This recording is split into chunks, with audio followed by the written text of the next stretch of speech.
Mga kapuso, madasig kita sa istorya sa kinabuhi ning usa ka magtutudlo atong makauban karong buntaga si Mr. Juanito Galos. Mayong buntag, Sir Juanito, ug welcome dinhi sa GMA Regional TV Live. May muntag sad o may muntag sa tanang mga kapuso.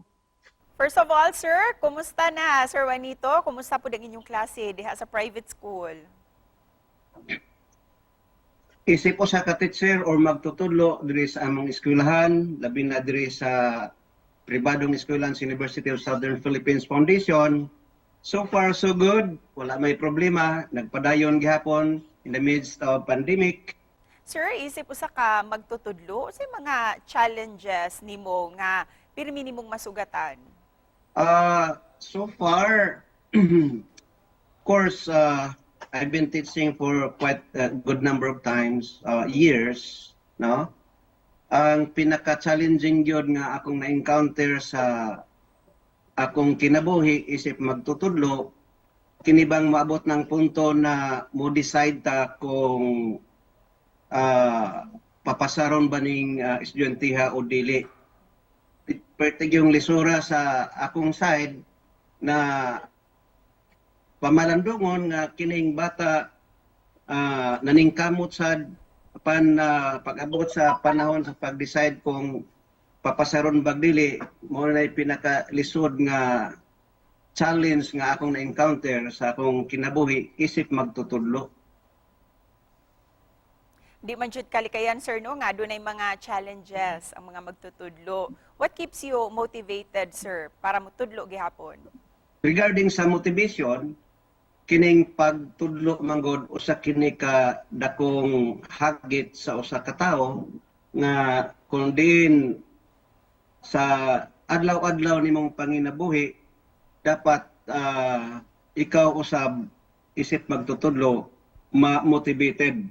Ug Sir Juanito, ning higayon na, pwede ba namong mahibaw-an? Can you share with us unsa ning story behind sa imuhang kondisyon, sir?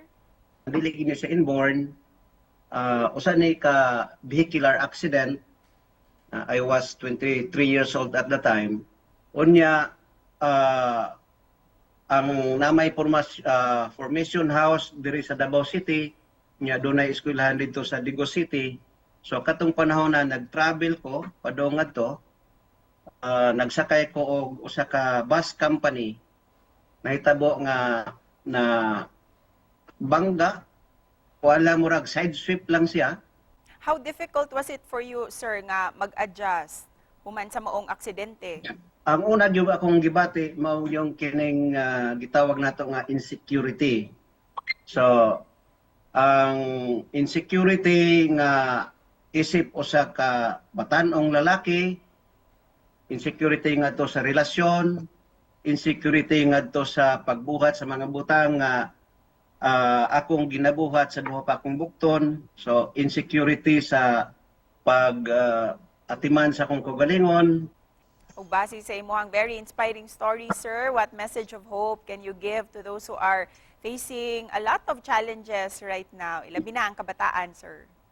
Dili gyud ikalimod ug dili ikalalis nga sa matag adlaw, matag karon ug unya aduna kitay ma-encounter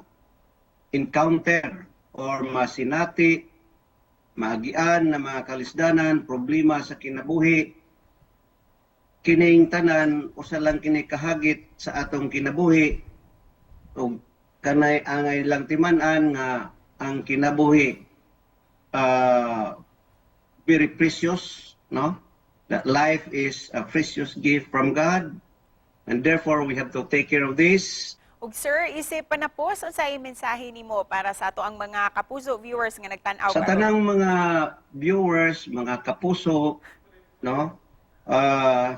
Ang atong pagpangalagad bisan unsang atong propesyon, unsa atong misyon sa kinabuhi karong panahona, ang atong ibutang sa atong kaugalingon, atong hunahuna, sa atong kasing-kasing, nga kini atong buhaton tungod kay kini mao atong misyon sa kinabuhi diri sa kalibutan, ug ato kining padayonon ug atong himuon nga kini maoy usa ka gasa sa Ginoo nga diri kanato aron kita makatabang ngadto sa uban. Ug daghang salamat kaayo Sir Juanito sa makapadasig nimo nga mensahe. Thank you, sir.